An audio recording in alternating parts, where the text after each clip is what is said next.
కళ్యాణం చేస్తే బాగుండు అని ఎదురు చూస్తున్నారు.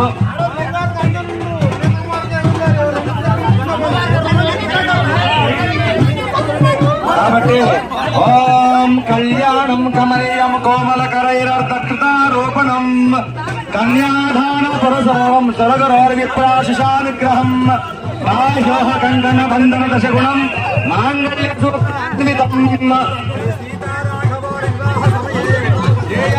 మంగళం జానక్యాః కమలమలాంజలిపుటేయాః పత్తరాగాహితాః న్యస్తారాగమస్తకేసి విలసత్కంద ప్రసూనాయితాః తస్తాశ్యామలకాయ కాంతికలితా యాయింద్రనీలాయుతాః ముక్తాస్తా శుభా భవంతు భవతాం శ్రీరామ వైవాహికాః. అయ్యా అట్లాగే స్వామి మీ బంధువులందరూ కూడా సమయం అవుతుంది కనుక తొందరగా మరి రావాల్సిందిగా